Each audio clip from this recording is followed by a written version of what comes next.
በብልጽግና ፓርቲ ስራ አስፈጻሚ ኮሚቴ የተሰጠ መግለጫ። የብልጽግና ፓርቲ ስራ አስፈጻሚ ኮሚቴ ከሚያዝያ 17 እስከ 18 2017 ዓመተ ምህረት መደበኛ ስብሰባውን በአዲስ አበባ አካሂዷል። በዚህ ስብሰባም የኢትዮጵያን ፖለቲካዊ፣ ኢኮኖሚያዊ፣ ማህበራዊና ዲፕሎማሲያዊ ጉዳዮች በዝርዝር ተመልክቷል።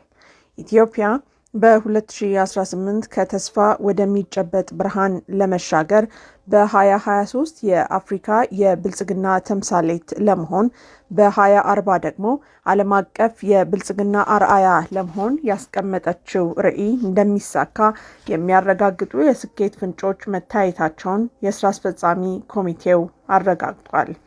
እነዚህ የስኬት ፍንጮች የያዝነው ፍኖተ ብልጽግና ትክክል መሆኑን አመላክተውናል። ከብልጽግና ፓርቲ ሁለተኛ መደበኛ ጉባኤ በኋላ አያሌ ፖለቲካዊና ኢኮኖሚያዊ ስኬቶች ተመዝግበዋል። ከተለያዩ ተፎካካሪ የፖለቲካ ፓርቲዎች ጋር በየደረጃው የሚደረገው ምክክርና ትብብር በኢትዮጵያ የፖለቲካ ታሪክ ወደ አዲስ ምዕራፍ ገብቷል። ከአንድ ክልል በስተቀር ለሀገራዊ ምክክር አጀንዳ የማሰባሰብ ምዕራፍ በሁሉም ክልሎች ተጠናቋል። በሀገሪቱ የተለያዩ ክፍሎች አንጻራዊ ሰላም እየሰፈነ ነው። መንግስት በተደጋጋሚ ያቀረበውን የሰላም ጥሪ ተከትሎ እጅ የሚሰጡና ወደ ሰላም ድርድር የሚመጡ ታጣቂዎች ከዕለት ወደ ዕለት ቁጥራቸው እየጨመረ ይገኛል። የመንግስት ሕግ የማስከበርና የማድረግ አቅም እየጎለበተ መጥቷል። ከሶማሊያ ጋር ተፈጥሮ የነበረው ውዝግብ በዲፕሎማሲያዊ መንገድ ተፈቷል። ኢትዮጵያ የባህር በር እንዲኖራት የተያዘው አቋም ዓለም አቀፋዊ ተቀባይነቱ እየጨመረ ነው። ኢትዮጵያ ከዓለም አቀፍ የፋይናንስ ተቋማት ጋር ያላት ግንኙነት ከመሻሻሉም በላይ የሚደረግላት ድጋፍ እያደገ ነው። በዓለም አቀፍ መድረክ የኢትዮጵያ ተፈላጊነት ጨምሯል። የዲፕሎማሲ ግንኙነቷም በሁሉም አቅጣጫ ከፍ ብሏል። እስካሁን ያለው አፈጻጸም የሚያሳየው በያዝነው ዓመት አጠቃላይ ኢኮኖሚው በታቀደው መሰረት በ8.4 በመቶ የሚያድግ መሆኑን የስራ አስፈጻሚው ገምግሟል።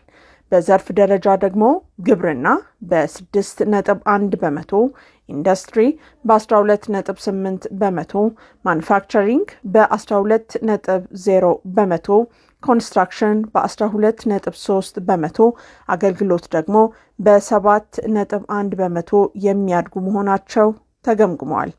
ያለፉት 9 ወራት ጠቅላላ የመንግስት ገቢ ከአምናው ተመሳሳይ ወቅት አንጻር የ134 በመቶ ብልጫ አሳይቷል። የውጭ ብድር ከጠቅላላ የሀገር ውስጥ ምርት ያለው ድርሻ ወደ 13.7 በመቶ ወርዷል። ወደ ውጭ ገበያ የሚቀርቡ 6 ዋና ዋና ምርቶች ካለፈው ዓመት ጋር ሲነጻጸሩ ከ82 በመቶ እስከ 386 በመቶ ጭማሪ አሳይተዋል። በስንዴ፣ በሩዝ፣ በቡና፣ በሻይ ቅጠል እና በፍራፍሬ ምርቶች በአፍሪካ ቀዳሚ ሆነው ለመውጣት እየተደረገ ያለው ትግል ፍሬ እያፈራ መሆኑን አይተናል። ውድ የብልጽግና አመራሮች፣ የብልጽግና አባላትና መላው ህዝባችን፣ የማክሮ ኢኮኖሚ ማሻሻያው ዝቅተኛ ኑሮ በሚኖሩ ወገኖች ላይ ጫና እንዳያሳድር አስፈላጊ የሆኑና የታቀዱ የድጋፍ መርሃ ግብሮች መከናወናቸውንም የስራ አስፈጻሚ ኮሚቴው መርምሯል። ለማዳበሪያ 62 ቢሊዮን ብር፣ ለሴፍቲኔት 41.2 ቢሊዮን ብር፣ ለነዳጅ 60 ቢሊዮን ብር፣ ለመድኃኒት 3.5 ቢሊዮን ብር፣ ለምግብ ዘይት 6.1 ቢሊዮን ብር እንዲሁም ለደሞዝ 38.4 ቢሊዮን ብር ድጎማ ተደርጓል። ባለፉት 9 ወራት ብቻ 344790 የውጭ ሀገር ህጋዊ የስራ ዕድሎችና ከ3 ሚሊዮን በላይ የሀገር ውስጥ የስራ ዕድሎች ተፈጥረዋል። የርቀት የስራ ዕድሎች ቁጥርም እየጨመረ መምጣቱ ታይቷል። የመንግስት የልማት ተቋማትን በአዲስ አስተሳሰብና በአዲስ መንገድ መልሶ ለማደራጀትና ለመምራት መቻሉ እያስገኘው ያለው ውጤት ለሌሎች አርአያ የሚሆን እንደሆነ የስራ አስፈጻሚ ኮሚቴው ገምግሟል። የኢትዮጵያ ኢንቨስትመንት ሆልዲንግስ አሁን ያለው ጠቅላላ ገቢ 1.5 ትሪሊዮን መድረሱ ታይቷል። ከባለፈው ዓመት የ9 ወራት አፈጻጸም አንጻር የዘንድሮ ገቢው የ86 በመቶ ጭማሪ ማሳየቱም ተረጋግጧል። ይሄም መንግስት የሀገርን ሀብት ለማወቅ አውቆም በሚገባ ለማስተዳደር አስተዳድሮም ወረት ለማከማቸት የተከተለው መርህ ትክክል መሆኑን አረጋግጧል።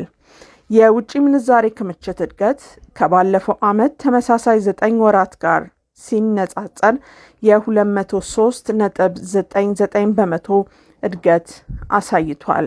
የባንኮች ተቀማጭ ገንዘብ ከ3 ትሪሊዮን በላይ ተሻግሯል።